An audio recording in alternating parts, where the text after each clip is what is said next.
exposição da palavra do Senhor, fomos conduzidos em adoração, nosso coração contra a alegria, nós temos esse privilégio de sermos conduzidos a cantar louvores ao nome do Senhor. Nós louvamos o seu nome e, na realidade, nós é que somos enriquecidos. Nosso coração se enche de paz, o nosso coração se enche de alegria, porque nós sentimos a presença do Senhor, nós sentimos Deus falar conosco, encher o nosso coração de paz, de alegria, e nós, de fato, somos, pelo Senhor, preparados para esse momento da exposição da palavra do Senhor, quando nós cantamos louvores ao seu santo nome. Nós hoje vamos continuar a exposição na Carta aos Romanos e vamos examinar Romanos capítulo 2, versículo 17 ao versículo 29, trecho da palavra de Deus. Nós vamos ler inicialmente verso 17 e verso 18. A palavra de Deus nos diz: mas se você diz que é judeu, confia na lei e se gloria em Deus, se você conhece a vontade de Deus e aprova as coisas excelentes, sendo instruído na lei, verso 19 também, se você está convencido de que é guia dos cegos, luz dos que se encontram em trevas, instrutor de insensatos, mestre de crianças, tendo na lei a forma da sabedoria e da verdade. Você, pois, que ensina os outros, não ensina a si mesmo?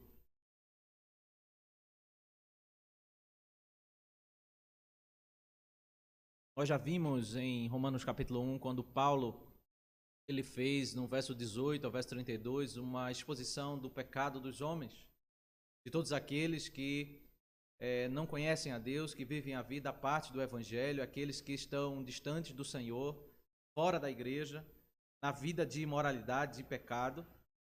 Depois vemos uma transição no capítulo 2, verso 1 ao verso 16, vimos isso no domingo passado, quando ali no capítulo 2, nós vimos que Paulo para de falar um pouco sobre aqueles que estão fora da igreja, aqueles que estão na vida de pecado, e agora ele se dirige àqueles que estão, seja no ambiente da igreja, em particular ele se dirige aos judeus, mas a aplicação do texto é para aqueles que estão dentro da igreja, e boa parte daqueles que estão em Roma são judeus.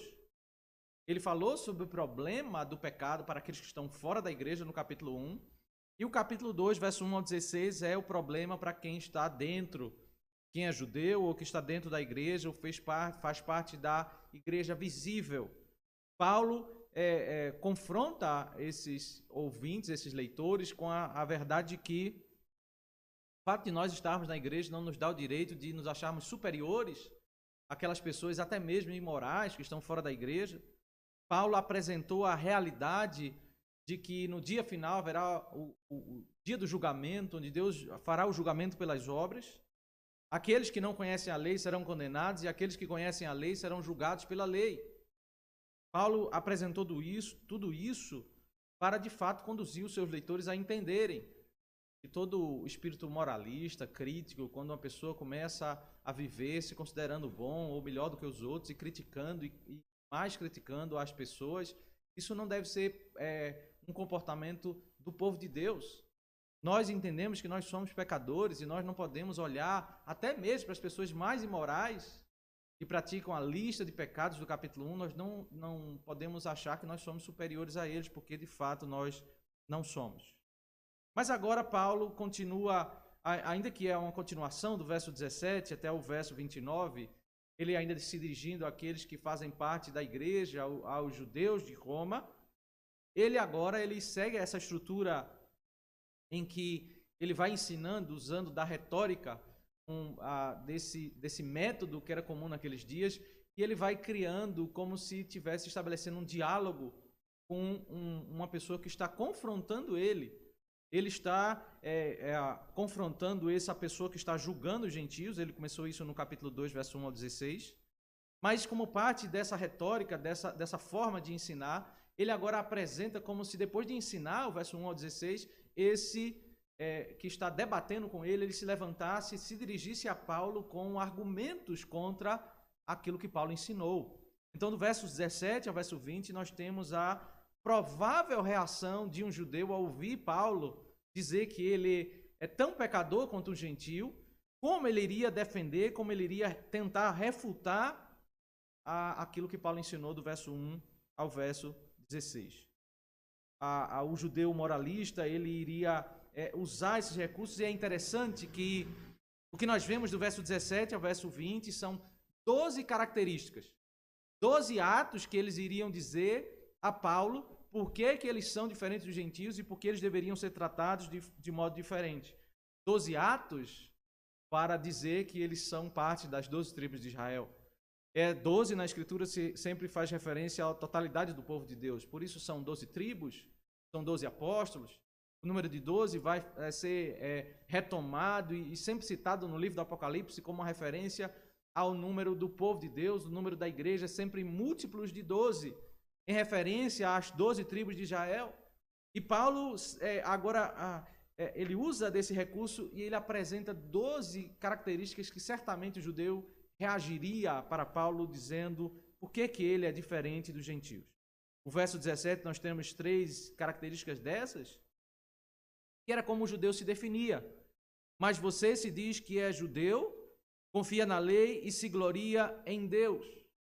Você que se chama de judeu, tem esse nome de judeu. O nome de judeu ele professava publicamente que assim ele deveria ser reconhecido pelas pessoas, que assim ele deveria ser chamado pelas pessoas, porque ele tinha feito uma profissão pública perante a sociedade, que ele era da tribo de Israel, que ele professava o Deus de Abraão, de Isaac, de Jacó, o Deus das 12 tribos, em que aquele reino do norte se corrompeu, e ele agora é verdadeiro servo desse Deus que é da tribo de Judá, que passa a ser a tribo fiel, o reino fiel. Ele carregava esse nome. Ele professava publicamente que ele não era como aquele que está fora da igreja, ateu, que virava as costas para Deus. Interessante que o judeu também dizia que ele confiava na lei. Algo que vai ser dito aqui no capítulo 2 é que ele tem alto apreço pela lei do Senhor. Ele, diferente dos gentios que desprezavam completamente a lei, queriam viver no homossexualismo, na imoralidade, em toda a lista de pecados do capítulo 1, eles tinham prazer na lei e eles confiavam. Isso aqui tem um pouco de virtude, mas aqui tem um problema, porque à luz do que foi ensinado do verso 1 ao 16, ele não entendeu. Ele não entendeu que se nós entendemos a dificuldade de sermos aprovados por obras, ninguém pode confiar na lei. Ninguém pode ter a esperança de ser diferente das demais pessoas, porque as nossas obras, temos mérito para sermos aprovados pelo Senhor pelas nossas próprias obras. Eles deveriam, de fato, entender que eles só deviam confiar no Senhor, mas eles confiavam na lei. E ele refuta aqui, Paulo está estabelecendo esse diálogo imaginário, esse homem como esse judeu que representa os judeus moralistas, como se ele estivesse refutando, dizendo que ele confia na lei e ele se gloria em Deus. De fato, aqui uma virtude desses judeus, que apesar de pecadores, eles eram totalmente diferentes dos gentios nesse aspecto, que eles se deleitavam em Deus, eles diziam que Deus era a riqueza deles, por isso que eles iam para o templo, por isso que os judeus de Roma iam se reunir na igreja, e porque eles encontravam alegria, eles cantavam louvores, para eles Deus era a glória deles. Eles estavam de fato sendo diferentes nesse comportamento. A vida deles não era marcada por desprezo ao Senhor, mas eles reconheciam Deus por trás da criação, Deus por trás de tudo, Deus era o Criador, eles reconheciam isso. O verso 18 mostra o seu conhecimento na lei, porque diz: se você conhece a vontade de Deus e aprova as coisas excelentes, sendo instruído na lei. O judeu, ele desde mais novinho, era hábito judaico colocar as crianças em escolas, haviam mestres, eles ensinavam detalhes da lei. O judeu, ele crescia nesse ambiente de estudo, de intenso valor à lei, à vontade do Senhor, e não apenas desse estudo com os rabinos, com os mestres da lei, mas eles seguiam Deuteronômio capítulo 6, quando cada pai e mãe tinha a responsabilidade de inculcar no coração do filho, falar as histórias da palavra de Deus, para que os filhos fossem educados e crescessem com um grande conhecimento da lei do Senhor. Então, aquele que frequentava o ambiente do povo de Deus, ele era marcado por isso. Ele conhecia a vontade de Deus, e ele não somente conhecia, mas ele aprovava. Paulo está nessas características, ele está dialogando com a lista que ele apresentou no capítulo 1. No capítulo 1 vai dizer que, o último versículo do capítulo 1, se você observar, diz que os gentios eles aprovavam a transgressão da lei, as imoralidades, os comportamentos dos mais reprováveis que os homens tinham. Mas o judeu, ele nesse aspecto era diferente, porque aquele que estava dentro da igreja, ele aprovava, era a lei de Deus. Ele dizia, esse mandamento é justo, é santo, é correto. Ele era alguém, o texto diz, sendo instruído na lei. Essa expressão é uma expressão que era dada a um judeu que tinha passado pela formação de instrução. Ele era como uma pessoa que foi formada no ensino rabínico. Ele passou pelas escolas dos rabinos, aquelas escolas que tinham um certo período de tempo, alguns anos, ele tinha estudado, ele tinha crescido, ele tinha sido formado, ele foi formado com esse conhecimento. E agora nos versos 19 a 20 nós vemos 4 características, né, como eles, a partir desse conhecimento recebido, eles entendiam que eles estavam capacitados para instruir aqueles que não conheciam a lei, propriamente os do capítulo 1 e também as crianças do povo de Deus. Ele diz, se você está convencido de que é guia dos cegos, luz dos que se encontram em trevas. Veja, o judeu que está no meio da igreja, ele entendia que ele tinha recebido a luz do evangelho, a luz do Senhor, e ele olhava para as pessoas fora da igreja, as pessoas que não conheciam a palavra de Deus, aquela lista do capítulo 1, ele dizia, olha, essas pessoas são cegas. Ele não estava totalmente equivocado nisso. Ele dizia que essas pessoas estão em trevas. E também ele não estava equivocado, ele entendia que ele estava, com o conhecimento que ele recebeu, ele estava apto para ensinar todos aqueles que estavam idolatrando imagens, estavam depositando a sua confiança naquilo que era produto das mãos humanas, desprezando Deus que revelou os seus 2 atributos invisíveis, seu eterno poder e sua divindade. Ele estava pronto para ensinar essas pessoas, ele era, por isso, instrutor de ignorantes que, por consequência, eram insensatos. Ele era mestre de crianças e ele tinha na lei a forma da sabedoria e da verdade. Ele estava apto para instruir, seja pessoas de fora da igreja, seja as crianças do meio do povo de Deus, do meio da igreja, e ele olhava para a lei do Senhor com alto apreço. Ele olhava para a lei do Senhor entendendo que não era apenas regras, mas era a forma da sabedoria e da verdade. Nesse contexto do primeiro século, quando as pessoas valorizavam tanto os escritos de Aristóteles, Platão, todos os escritos dos filósofos gregos, a influência grega dominava aquele período, ainda que estejamos no período do domínio do Império Romano, era um ensino dos filósofos que permeava em todo o mundo pagão. É isso que Paulo vai encontrar em Atos, quando ele chega na Grécia, as pessoas debatendo nas praças, as pessoas tendo apreço pelos filósofos. Mas o judeu, aquele que estava dentro da igreja, ele olhava para a lei do Senhor, ele entendia que era a lei do Senhor que falava a verdade. Se ele quisesse entender quem é o Criador, quem é o Redentor, ele olhava para a lei para entender qual é a vontade de Deus. E ele olhava também a lei como fonte de sabedoria. Ele não recorria aos filósofos ou qualquer ensino da época para entender qual é o caminho mais sábio da vida. Paulo está dialogando com aqueles termos que ele usou no capítulo 1, quando fala que as pessoas que ignoram a revelação de Deus, elas seguem por status e loucos, caminhos sem sabedoria. Mas o judeu, certamente, ele iria usar esse argumento, eu não sou como aqueles, eu olho para a lei, eu entendo que a lei é a palavra de Deus, é a verdade, é ali que tem o caminho da sabedoria. E o ponto que nós precisamos entender nesse levantamento de argumentos por parte dessa pessoa que está refutando Paulo, é entender que algumas coisas são de fato virtudes. Aqui nós temos uma lista de atos que algumas coisas erradas, porque eles confiavam na lei, isso é um erro, mas havia apreço à lei, e todos os servos de Deus devem reconhecer que a lei é fonte de sabedoria, fonte de verdade, que a Escritura Sagrada é nossa regra de fé e prática, que devemos levar esse conhecimento aos nossos filhos, que devemos pregar o Evangelho aos cegos, os que estão nas trevas, aos ímpios, que devemos nos gloriar em Deus, cantar louvores ao seu nome, nos deleitar na sua santa presença. Tudo isso é verdade. Mas o ponto, meus irmãos, é que Paulo vai desenvolver aqui nesse capítulo, não é o quanto eles faziam isso, o quanto isso era valioso, mas o ponto aqui é o quanto isso muda a realidade do capítulo 2. A realidade que ele apresentou, que no dia do juízo final haverá um julgamento pelas obras.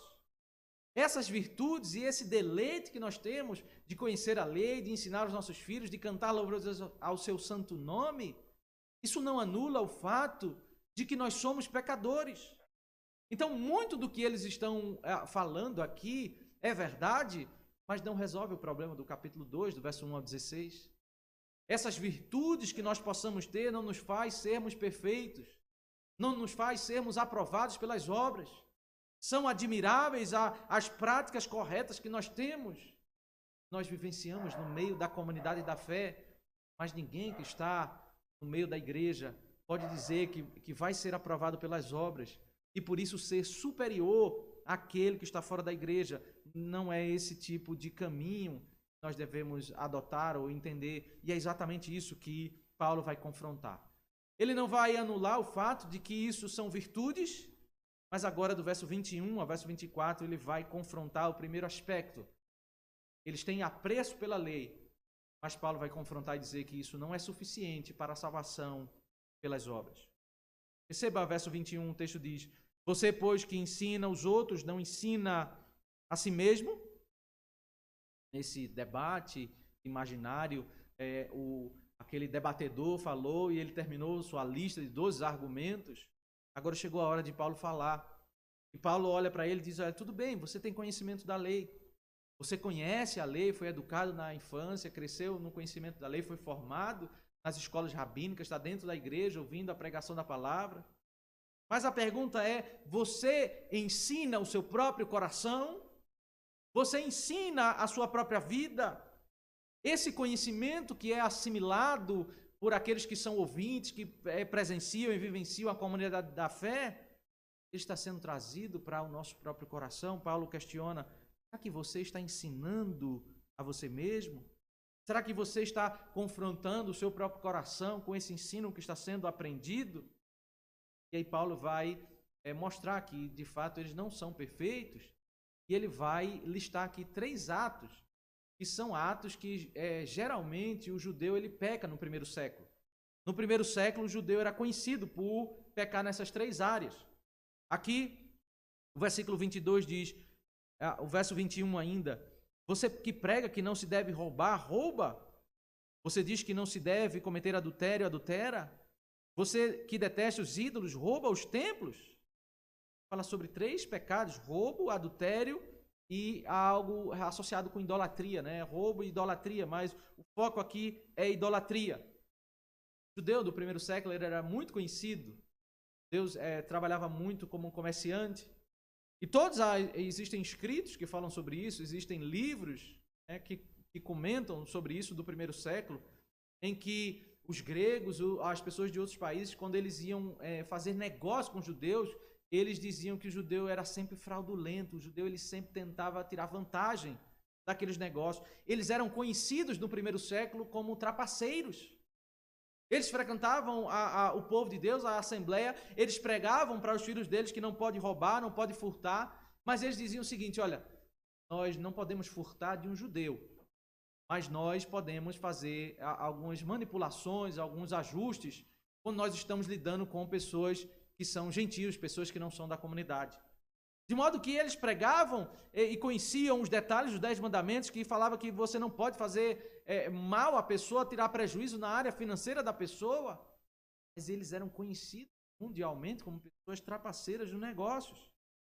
Porque eles diziam que essa lei ela não se aplicava quando estivesse fazendo negócios com uma pessoa de fora da igreja.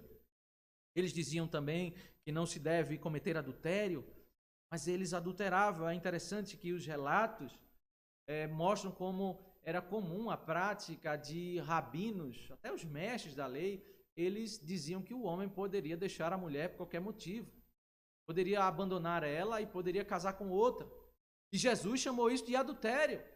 Mesmo que eles fizessem um processo civil, fizessem o divórcio, tivessem o documento da lei, ao contrair novas núpcias, eles estavam cometendo adultério.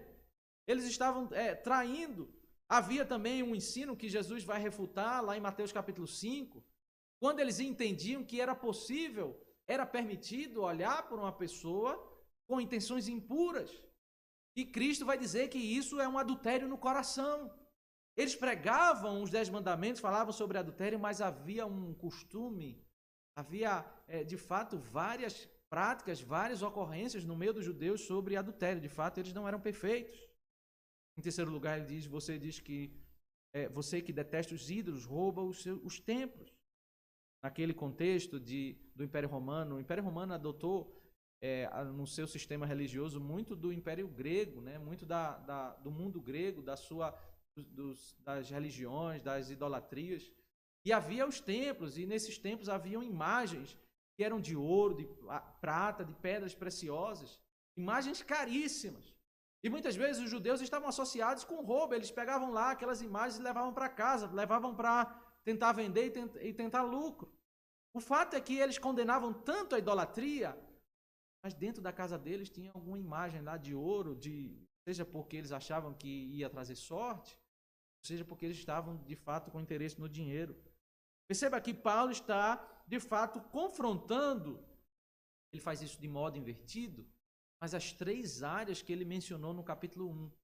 Ele mencionou a questão de fazer prejuízo às outras pessoas, que é a parte final do capítulo 1. Ele falou sobre a questão dos problemas sexuais, quando ele menciona propriamente o homossexualismo. Mais ou menos como Paulo está dizendo, olha, lá fora eles têm muito problema com o homossexualismo, mas no meio da igreja muitas vezes se tem problema com adultério, né? Com professam a fé, tem problemas com adultério. As pessoas têm problemas com idolatria, eles rejeitam Deus e se prostram a imagens. Talvez na igreja não tenha esse mesmo objeto, essa mesma prática específica, mas tem alguma coisa associada com idolatria, quando você pega algo que acha que aquilo ali vai trazer sorte, guarda lá no cantinho da casa. Os judeus tinham isso. Paulo está visitando as 3 áreas do capítulo 1 e dizendo, olha, nós podemos ter até práticas diferentes, mas em essência nós somos iguais, nós somos pecadores, nós não somos melhores do que as pessoas do capítulo 1. De fato, nós precisamos entender essa verdade, e aí ele como que, fazendo esse fechamento no verso 23 e 24, ele diz que nós somos transgressores. Você que se gloria na lei, desonra a Deus pela transgressão da lei? Essa pergunta retórica, ela traz essa contradição de termos. Nós nos gloriamos na lei, nós falamos que a lei é a verdade, que é a vontade de Deus, que é a forma da sabedoria, mas a verdade é que nós somos transgressores. Podemos não praticar a lista do capítulo 1 ou todos os termos do capítulo 2, mas de fato nós somos imperfeitos, nós não cumprimos a lei de modo completo. Nós desonramos a Deus. E aí Paulo, para fortalecer o seu argumento, ele ainda no verso 24, ele cita a própria palavra de Deus do Antigo Testamento, quando diz, pois como está escrito, o nome de Deus é blasfemado entre os gentios por causa de vocês. Paulo cita Isaías 52, verso 5, quando o próprio Deus, ele diz que quando o povo de Deus, da igreja, comete pecados, muitas vezes nós promovemos os ímpios, aqueles que estão fora da igreja, a cometer blasfêmias contra o nome do Senhor. Quando as pessoas que estão fora da igreja veem adultérios, veem atos de perversidade no meio do povo do Senhor, eles começam a zombar de Deus, e eles vão prestar contas disso. Eles começam a falar impropérios, eles começam a dizer que esse povo é um povo manchado por imoralidade, eles começam a xingar, eles começam a zombar de nós e zombar da nossa fé, zombar da nossa igreja, zombar do nosso Deus. Ao fazerem isso, eles estão blasfemando. A blasfêmia é uma ofensa gravíssima, é uma ofensa de zombaria, quando se despreza a santidade, quando se despreza o povo de Deus e o próprio Deus. O que Paulo está dizendo é que muitas vezes, meus irmãos, nós é que provocamos essa atitude dos gentios. Eles vão responder por isso. Mas, de fato, ao invés de nós levarmos à luz, à perfeição, muitas vezes nós também cometemos falhas e as pessoas são conduzidas a pecar contra o Senhor. A implicação de tudo isso é que, ao entender essa exposição, nós não confiamos nas nossas obras. Nós temos deleite na presença do Senhor. Mas jamais nós estaremos perante o julgamento final do Senhor confiando que nós seremos aprovados porque nós somos melhores ou mais perfeitos do que aquelas pessoas que estão cometendo pecado. As ofensas de fato são diferentes, são tipos de pecados diferentes, de gravidades diferentes, certamente. Geralmente não é comum nós vermos a mesma lista de pecados do capítulo 1 no meio da igreja, mas certamente nós cometemos pecados. E o fato é que nós não podemos resolver o problema do julgamento final com as nossas obras, porque nós somos imperfeitos. Mas aí o judeu ele poderia recorrer a uma outra defesa, que era no primeiro século aquilo que eles mais defendiam, era, tudo bem, eu sou imperfeito, mas eu sou diferente do gentio porque eu sou circuncidado. O verso 21, 25, até agora o verso 29, ele passa a fazer uma nova defesa. E Paulo vai refutar essa defesa. Ele sai de um tema mais amplo, que é a lei, e ele vai para um tema específico, um tópico da lei, que é a circuncisão. O judeu no primeiro século ele dizia que ele era diferente do gentio em 3 aspectos. E haviam 3 distintivos. É porque ele era circuncidado, porque ele não comia as mesmas carnes que o gentio comia, ele não comia carne de porco, ou outras comidas proibidas no Antigo Testamento. E ele era diferente do gentio porque ele seguia o calendário. Dessas 3 aí, a circuncisão é a mais marcante. Ele era marcado no corpo. O judeu, ele ao 8º dia, ele seguia o selo do pacto, estabelecido pelo Senhor em Gênesis 17, quando Abraão deveria, como adulto, professar a fé, marcar o seu corpo com o sinal da aliança. Ele faria isso à sua criança, o seu filho Isaque, e deveria fazer todos os judeus, a todas as crianças. Eles iriam ser marcados pelo sinal do pacto que deveria estar no coração deles. Perceba, a circuncisão não foi estabelecida para ser um meio de salvação, mas como uma evidência daquilo que deveria estar no coração do povo de Deus, o sinal e o selo do pacto. E aí eles estavam equivocadamente nesses dias confiando que talvez Deus iria fazer um julgamento diferente naquele dia final, porque eles eram circuncidados. Aí Paulo começa a confrontar no verso 25, quando ele diz: a circuncisão tem valor se você pratica a lei. Mas se você é transgressor da lei, a sua circuncisão já se tornou incircuncisão. O que ele está dizendo é que você foi circuncidado e obedeceu a Deus, tudo bem. Mas se você não é obediente à lei, isso não vai mudar o cenário para o dia do julgamento final. Não vai mudar a sua realidade perante o juiz. E o grande ponto dessa argumentação é entender que Paulo não está desprezando a circuncisão em si.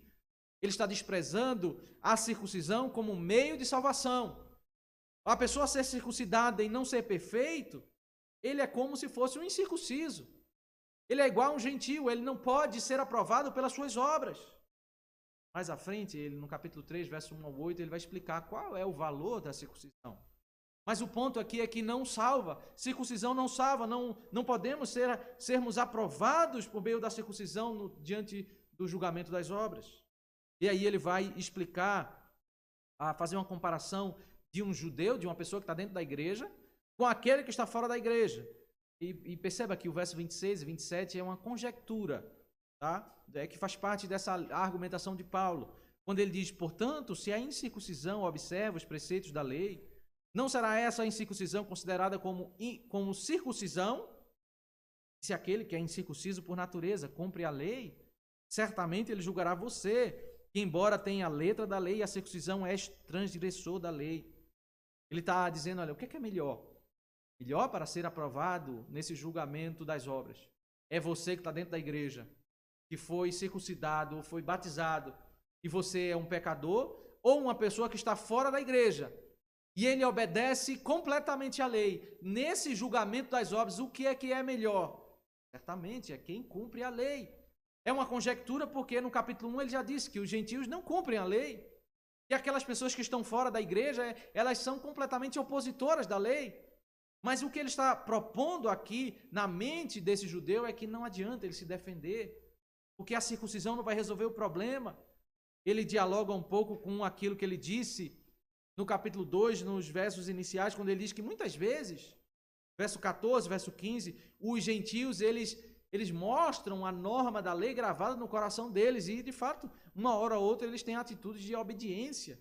Eles seguindo a inclinação natural do coração que tem a marca da imagem de Deus, eles têm atos de obediência. E eles, ao obedecerem num certo tópico da lei, e ao verem uma pessoa dentro da igreja não obedecer, eles vão olhar e dizer, ó, tá vendo?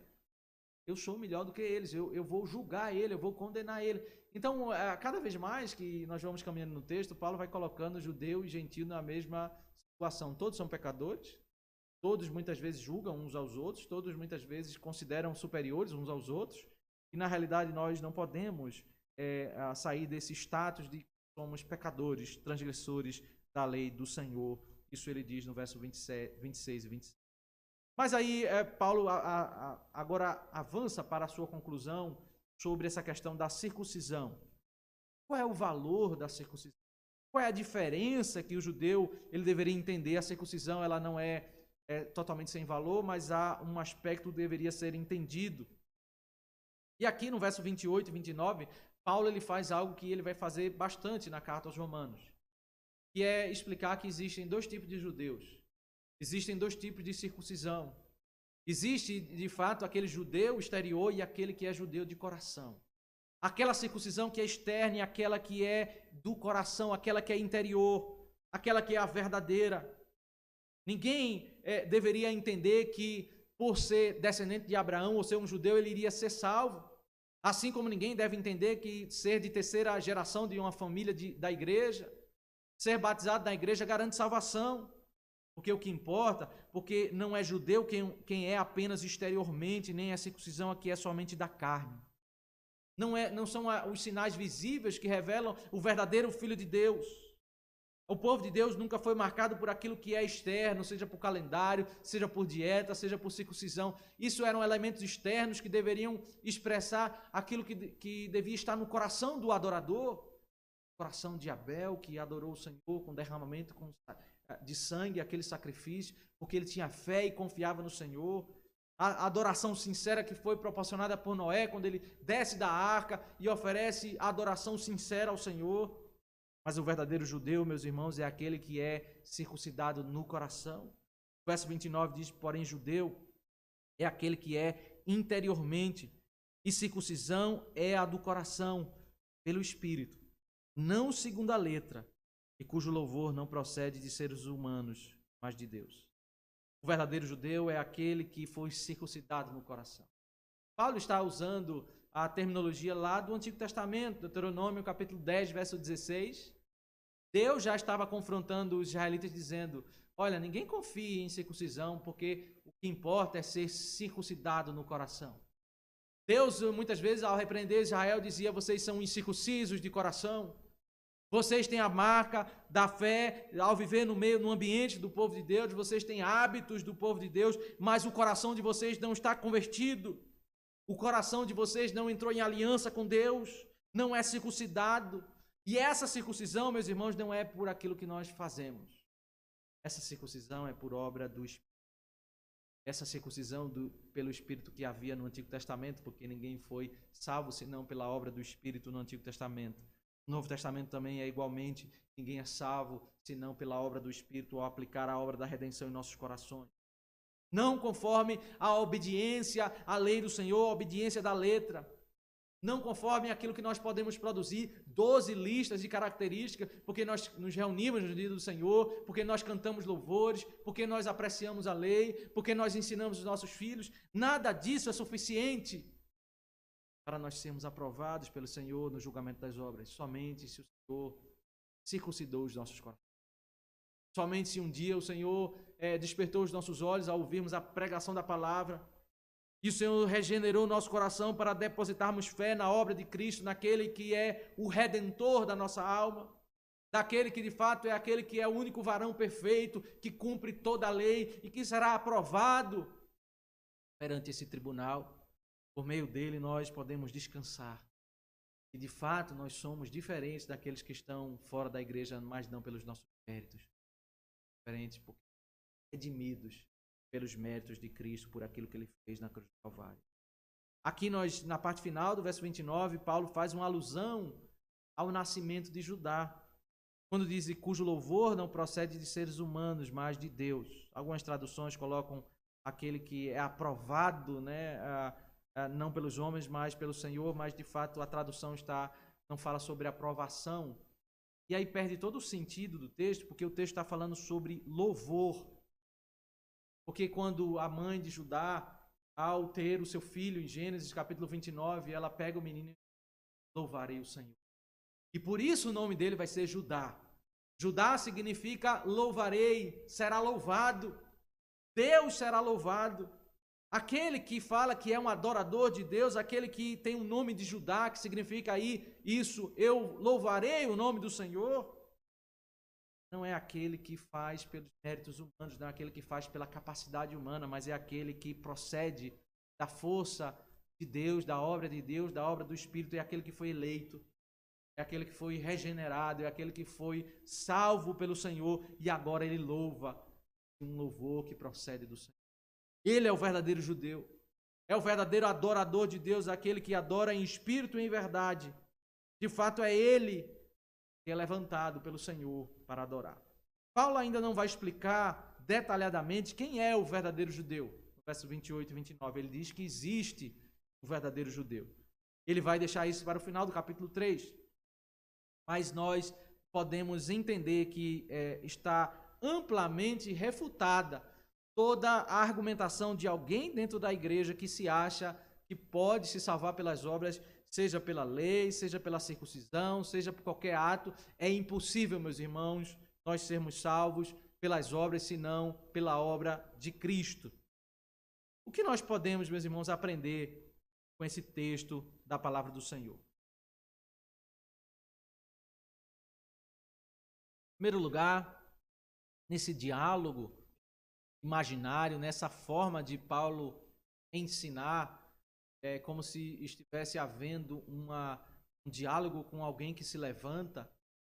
Ele faz isso porque era naturalmente, ao falar que o judeu é igual a quem está dentro da igreja, é igual a quem está lá fora, as pessoas iriam retrucar, as pessoas iriam levantar muitos argumentos, muita defesa.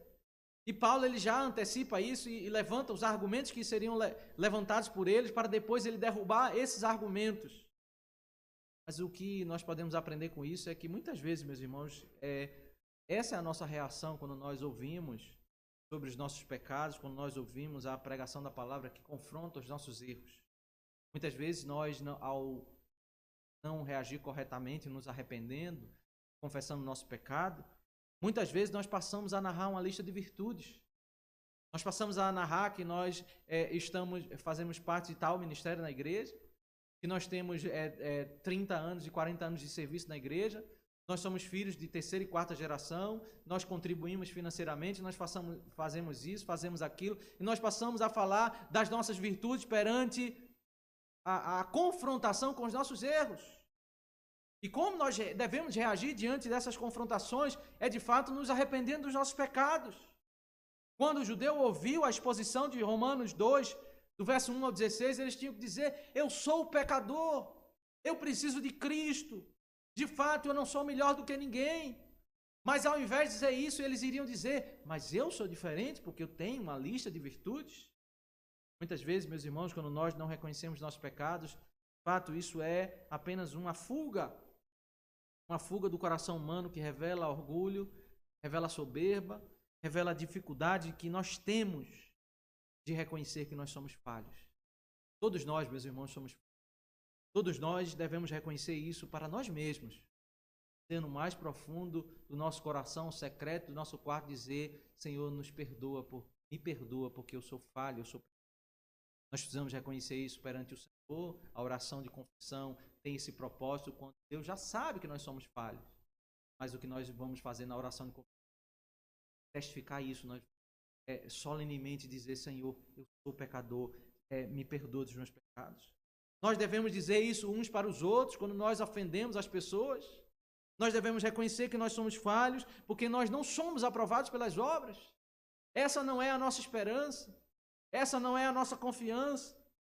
Isso é uma fuga, meus irmãos, a resistência em apresentar uma lista de virtudes, é uma fuga que mostra um resquício de obras meritórias, como se nós tivéssemos a nossa fé, a nossa esperança nos méritos. Isso é a marca de um coração caído, de um povo inclinado para o mal, de um povo que não está entendendo a verdade do Evangelho, que, de fato, meus irmãos, nós somos pecadores. Mas nós podemos reconhecer os nossos pecados porque a nossa segurança está firme nos méritos de Cristo.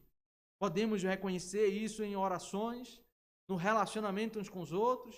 Podemos reconhecer isso a nós mesmos, reconhecendo que nós não perdemos o nosso valor, a nossa capacidade pelo fato que nós somos falhos. E ao reconhecermos isso, nós reconhecemos a glória de Cristo. Segundo, meus irmãos, esse texto, creio que nos encoraja a nós desenvolvermos a habilidade de ensinar o nosso próprio coração.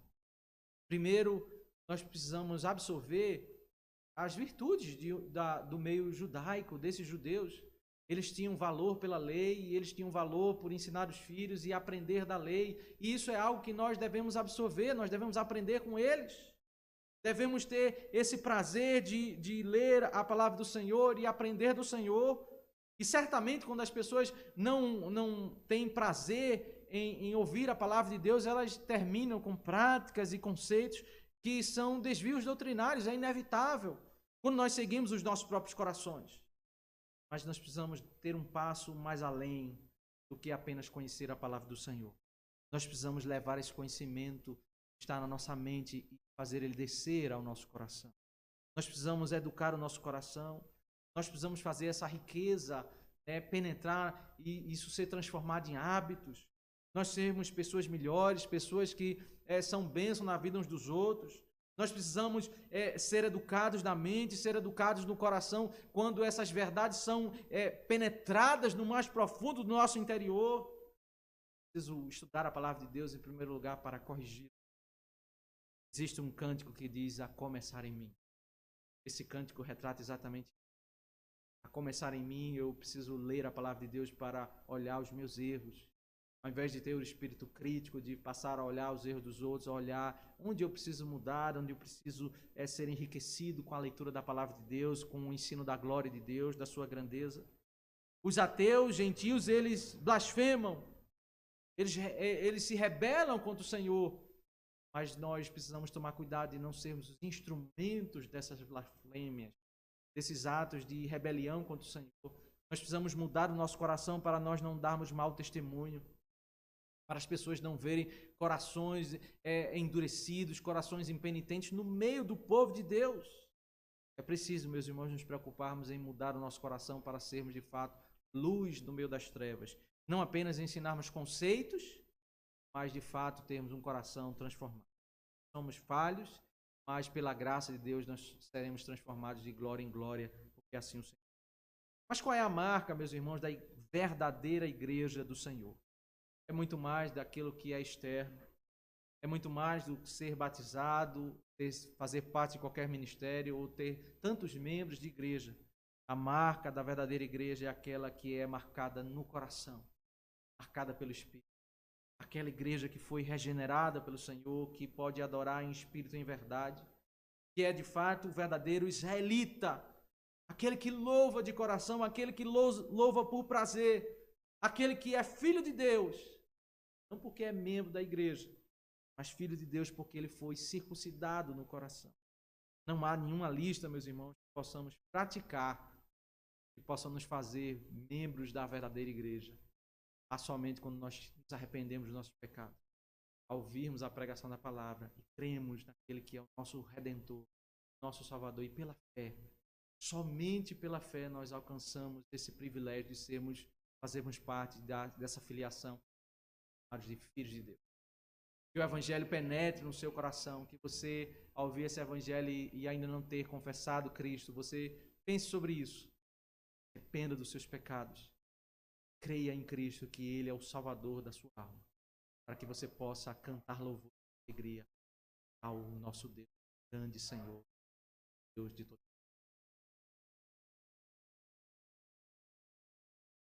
Senhor, nosso Deus e Pai, damos graças, ó Deus, pela Tua gloriosa palavra. Damos graças, ó Deus, pela Tua bondade e riqueza, porque Nós podemos, Senhor, que fomos regenerados. Nós podemos cantar louvores ao Teu santo nome. Nós podemos, como verdadeiros israelitas, dizer que nós somos pecadores. Nós não somos melhores do que ninguém. Que nós temos falhas, ó Deus, e muitas vezes, como nós fizemos aqui no culto, nós confessamos os nossos pecados. Nós buscamos, ó Deus, o Teu perdão, a comunhão na Tua presença. Que a nossa confiança, ó Deus, não está na lei, nas nossas obras, mas a nossa confiança, segura confiança, ó Deus, está nos méritos de Cristo, que cumpriu perfeitamente a lei em nosso lugar. Que nós possamos, ó Deus, entender essas verdades, que nós possamos ter um coração quebrantado, que nós possamos ensinar o nosso próprio coração, que nós possamos, ó Deus, reconhecer a glória, a nossa. Que esse evangelho, ó Deus, penetre nos corações de todas as pessoas, aqueles que não te conhecem, ó Deus, que eles se arrependam dos seus pecados e professem publicamente a fé no Senhor. Que eles saiam, ó Deus, do ambiente das trevas e venham fazer parte do povo de Deus, da igreja do Senhor, se reúne, ó Deus, para cantar louvores ao Teu santo nome, para dizer que nós somos verdadeiramente o povo que louva ao Senhor, nós somos nós somos israelitas, nós somos aqueles que fomos separados, ó Deus, para cantar louvores. Nos ajuda, ó Deus, a ter essa verdade. Acrescenta, ó Deus, o Teu povo, os Teus eleitos nesse bairro, traz eles aqui à Tua casa, Senhor. Opera, ó Deus, transformação no meio dessa nação. Faz, ó Deus, a cura espiritual que essa nação tanto precisa. Também pedimos, Senhor, pelo tempo de pandemia que nós estamos. Todos os profissionais, ó Deus, de saúde que estão na frente dos desafios, dando, ó Deus, dias, esforço, empenho, tanta dedicação, ó Deus, para cuidar das pessoas enfermas. Eles têm sido bênção, ó Deus, canal de bênção nas Tuas mãos, ó Deus, em favor de tantas pessoas. Pedimos, ó Deus, que o Senhor os proteja, os abençoe. Que o Senhor, ó Deus, traga cura para todas as pessoas que estão hospitalizadas, que estão enfermas, ó Deus, doentes, aquelas que estão em casa, aquelas que estão nos hospitais, aquelas que estão, ó Deus, nos leitos de UTI. Alguns deles estão entubados, ó Deus, precisando de uma intervenção do Senhor, da Tua misericórdia e graça. Ó Deus, ouve as nossas orações, as nossas súplicas, Senhor. Tu és o Deus, ó Deus, de toda a glória, de toda a bondade. E nós te suplicamos, ó Deus, que o Senhor abençoe a nossa nação, nosso estado, nossa cidade, ó Deus. Que o Senhor abençoe, ó Deus, o Teu povo, a nossa igreja. Que o Senhor seja com cada um dos irmãos que estão em casa, ouvindo essa transmissão, esses cânticos, ó Deus, que nós fomos conduzidos a exaltar o Teu santo nome. Quando nós nos debruçamos diante de Ti, depositando as nossas orações, quando nós ouvimos, ó Deus, a exposição da Tua palavra, Senhor.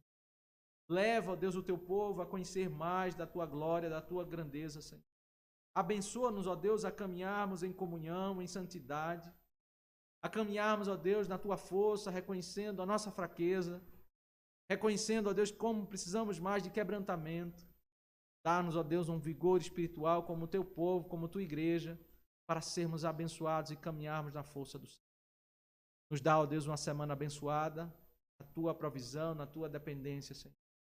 Livra-nos, ó Deus, dos perigos dessa enfermidade. Livra-nos, ó Deus, dos desafios dos nossos dias.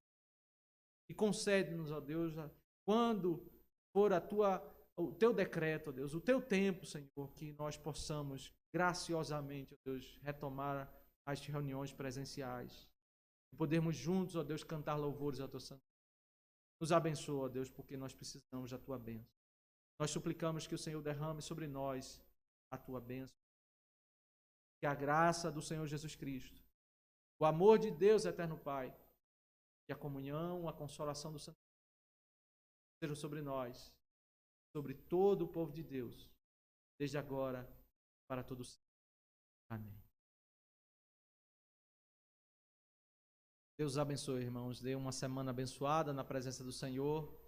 E nós desejamos que o Senhor esteja conduzindo cada irmão, cada família, dias de isolamento, a permanecerem firmes no Senhor, levando um tempo em família para orar, para estudar a palavra do Senhor e para está assistindo e compartilhando as transmissões que nós estamos fazendo aqui.